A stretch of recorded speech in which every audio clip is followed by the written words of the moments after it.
नमस्कार, स्वागत है आपका इन लाइव 24 न्यूज़ चैनल के सुबह के समाचार में। तो चलिए शुरुआत करते हैं देश और विदेश से जुड़ी बड़ी खबरों से। पाकिस्तान ने लगातार 7वें दिन एलओसी पर किया सीज फायर का उल्लंघन, भारतीय सेना ने दिया मुंहतोड़ जवाब। पाकिस्तानी सेना ने सोमवार को नियंत्रण रेखा से लगे जम्मू कश्मीर के पुंछ और कठुआ जिले के अग्रिम इलाकों में व अंतर्राष्ट्रीय सीमा पर भारी गोलाबारी की और मोर्टार दागे। अधिकारियों ने बताया कि ये लगातार 7वां दिन है जब पाकिस्तान द्वारा संघर्ष विराम का उल्लंघन करते हुए गोलाबारी की गई है। मशहूर कथावाचक मुरारी बापू ने मंदिर निर्माण के लिए 5 करोड़ रुपए दान देने का किया ऐलान। मशहूर कथावाचक मुरारी बापू ने राम मंदिर निर्माण के लिए 5 करोड़ दान देने का किया ऐलान। अयोध्या में राम जन्मभूमि पर रामलला के मंदिर की नींव 5 अगस्त को रखी जाएगी। इससे पहले मशहूर कथावाचक मुरारी बापू ने राम मंदिर निर्माण के लिए 5 करोड़ रुपए का दान देने का ऐलान किया है। संत मुरारी बाबू ने प्रवचन के दौरान कहा, राम मंदिर निर्माण के लिए हमारे आश्रम की ओर से 5 लाख रुपए दिए जाएंगे। साथ ही प्रभु श्री राम के सभी भक्त की ओर से 5 करोड़ रुपए दान दिए जाएंगे। ये प्रभु श्री राम के चरण में एक तुलसी पत्र के रूप में भेंट होगी। अंडमान निकोबार में कोरोना वायरस संक्रमण से हुई पहली मौत। अंडमान निकोबार द्वीप समूह में कोरोना वायरस संक्रमण के कारण सोमवार को पहली मौत हुई। अधिकारियों के अनुसार संक्रमण से 49 वर्षीय व्यक्ति की मृत्यु हुई। उन्होंने बताया कि व्यक्ति सरकारी कर्मचारी था और उसकी मौत सुबह करीब 6 बजे हुई। उसका इलाज जीबी पंत अस्पताल में चल रहा था और उसे पहले से भी कुछ बीमारियां थी। राजस्थान में वर्क प्लेस पर सैनिटाइजेशन नहीं कराने पर लगेगा 10,000 रुपए का जुर्माना। कोरोना वायरस संक्रमण के बढ़ते मामलों के बीच राजस्थान सरकार ने इससे जुड़े नियमों का कड़ाई से पालन कराने की तैयारी की है और सार्वजनिक स्थलों पर मास्क नहीं लगाने वालों पर 200 रुपए का जुर्माना तय कर दिया है। गृह विभाग ने राजस्थान महामारी अध्यादेश 2020 के तहत कोरोना संक्रमण की रोकथाम का सख्ती से पालन करने के उद्देश्य से सोमवार को अलग अलग अधिसूचनाएं जारी की हैं। अधिसूचना के अनुसार सभी कार्यस्थलों पर कार्य अवधि के दौरान नियमित रूप से सैनिटाइजेशन व कर्मचारियों और अधिकारियों द्वारा सामाजिक दूरी का पालन करना होगा। ऐसा नहीं होने की स्थिति में 10,000 का जुर्माना भी देना पड़ेगा।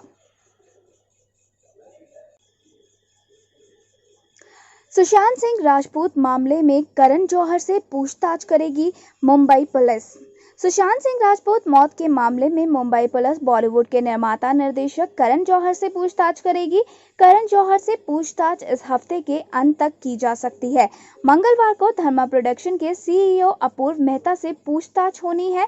धर्मा प्रोडक्शन और सुशांत के बीच ड्राइव फिल्म को लेकर हुए कॉन्ट्रैक्ट की कॉपी भी पुलिस ने मंगवाई है। पुलिस जांच में ये बात सामने आई है कि फिल्म ड्राइव को लेकर सुशांत और धर्मा प्रोडक्शन के बीच अनबन हुई थी। खुद सुशांत की पूर्व मैनेजर श्रुति मोदी ने पुलिस पूछताछ में करण जौहर और सुशांत के बीच हुए एक प्रोजेक्ट के बारे में अहम जानकारी दी। श्रुति के मुताबिक सुशांत ने धर्मा प्रोडक्शन की फिल्म ड्राइव में काम किया था। सुशांत ने उस फिल्म की डबिंग के लिए डेट नहीं दी थी। इस पर जब श्रुति ने सुशांत से बात की तो सुशांत ने बताया कि मैं 3 बार डबिंग के लिए डेट दे चुका हूं, लेकिन इन्होंने कुछ नहीं किया। पुलिस ये जानकारी ले रही है क्या इस फिल्म को लेकर सुशांत और करण जौहर की धर्मा प्रोडक्शन में कोई अनबन हुई थी। ट्रंप ने किया ऐलान, कोरोना के इलाज को लेकर 2 हफ्तों में दे सकते हैं बड़ी खुशखबरी। अमेरिकी राष्ट्रपति डोनाल्ड ट्रंप ने कहा है कि उनका प्रशासन अगले 2 सप्ताह के भीतर कोरोना संक्रमण के इलाज के बारे में अच्छी खबर दे सकते हैं। ट्रंप ने प्रेस कॉन्फ्रेंस में कहा कि कोविड-19 के इलाज के संबंध में मुझे लगता है कि अगले 2 हफ्तों में हमारे पास कहने के लिए वास्तव में कुछ बहुत अच्छी खबर होगी। अगले 2 सप्ताह में कुछ घोषणाएं होंगी। डोपिंग नियम के उल्लंघन का दोषी पाया गया बांग्लादेशी क्रिकेटर 2 साल का लगाया गया बैन। बांग्लादेश के क्रिकेटर काजी अनेक इस्लाम को राष्ट्रीय क्रिकेट लीग 2018 में डोपिंग नियम का उल्लंघन करने का दोषी पाया गया है। इस कारण काजी अनीक को 2 साल के लिए निलंबित कर दिया गया है। इस टेस्ट में फेल होने के बाद उन्हें बांग्लादेश क्रिकेट बोर्ड के सभी कार्यक्रमों में से भी हटा दिया गया है। अनीक 2018 में खेले गए अंडर 19 विश्व कप का हिस्सा थे।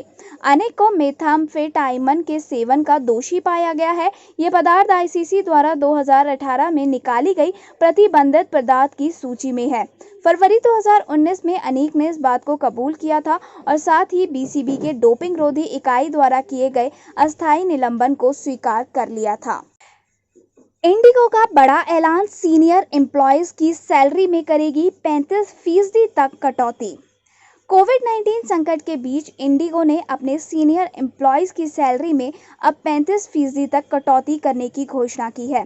कंपनी ने सोमवार को कहा कि ये कदम कैश मैनेजमेंट के लिए उठाया गया है। मई के बाद से इंडिगो अपने सीनियर एम्प्लॉयज के वेतन में 25% तक की कटौती कर रही है।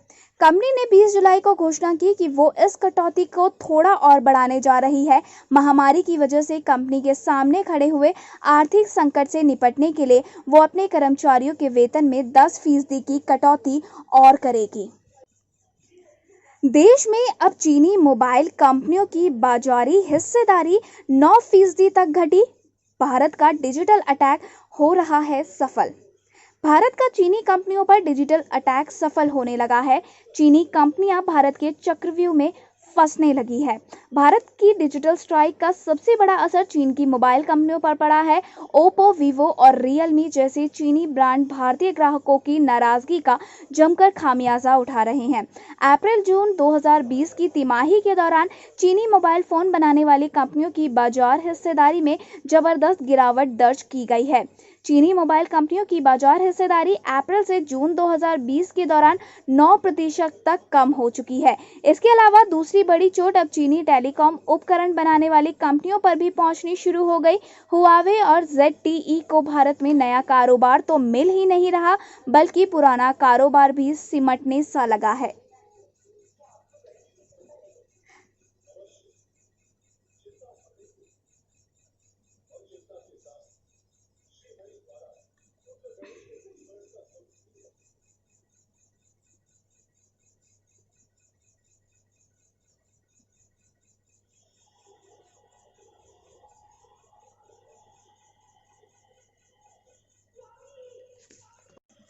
पबजी समेत भारत में 275 ऐप्स हो सकती हैं बैन। यूजर्स के डाटा प्राइवेसी के मद्देनजर उठाया जा सकता है ये कदम।